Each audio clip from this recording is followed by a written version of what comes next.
사무엘상 13장 8절에서 15절 말씀 봉독합니다. 오늘 말씀은 사울왕이 실족하는 상황을 기록하는 것을 내용으로 하고 있습니다. 사울왕이 번제를 드렸습니다. 8절에서 10절 말씀입니다. 블레셋과의 전쟁이 진행 중이었습니다. 백성들은 두려워 떨고 있었습니다. 7절 말씀에 그렇게 기록하고 있었죠. 이제 사무엘이 전장에 나와서 번제를 들기로 되어 있었습니다. 그래야 전쟁을 시작할 수 있었습니다. 그런데 7일이 지나도 사무엘이 도착하지 않았습니다. 백성들이 동요하고 흩어졌습니다. 이에 사울은 제물을 가져오라 하여 자신이 번제를 드린 것입니다. 번제를 마치자마자 사무엘이 도착하였습니다. 인내의 사람 사울이 전쟁의 상황에서 조급해진 것입니다. 조금을 더 기다리지 못해 큰 실수를 범한 것입니다. 실수가 아니고 죄악입니다. 죄악을 범한 것입니다. 성도는 조급한 마음에 정도를 벗어나지 않도록 주의해야 합니다. 아무리 상황이 어려워도 자신이 해야 할 바를 꼭 지켜야 합니다.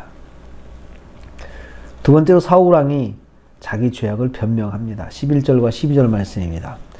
사무엘이 사울을 책망합니다. 왕이 행한 것이 무엇이냐고 되묻습니다.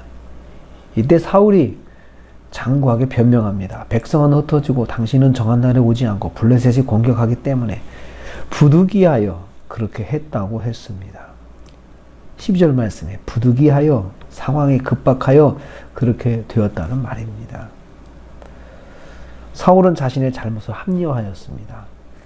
자신의 잘못을 인정하지 않고 사무엘 탓을 하고 상황 탓을 하여 합리화하였습니다. 겸손했던 사울왕이 변하였습니다. 우리는 이걸 통해서 깨닫습니다. 겸손이 무너지면 변명의 말이 많아진다는 것입니다.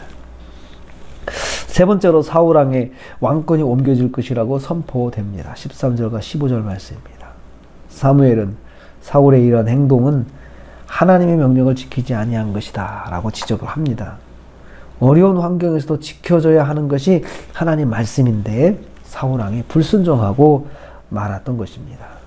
그래서 14절 말씀에 여호와께서 사울의 왕권을 다른 사람에 옮기실 것입니다. 여호와께서 그의 마음에 맞는 사람을 구하여 백성의 지도자로 삼으셨느니라 하고 사무엘이 알려줍니다. 사울에게 청천벽력 같은 말씀입니다. 하나님께서 축복을 거두셨습니다. 불순종하니까 내리신 축복을 거둬 가시는 거죠. 우린 이를 통해서 깨닫습니다. 불순종하면 받은 복을 거두십니다.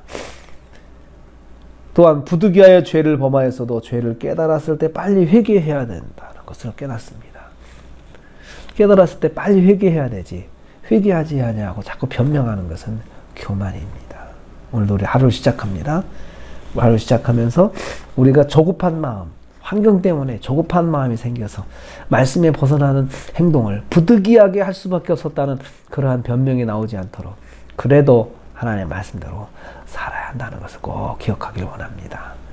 오늘 어떤 환경 속에서도 하나님의 말씀대로 살아서 승리하는 저와 여러분 되시기를 주님의 이름으로 축복합니다. 기도하겠습니다.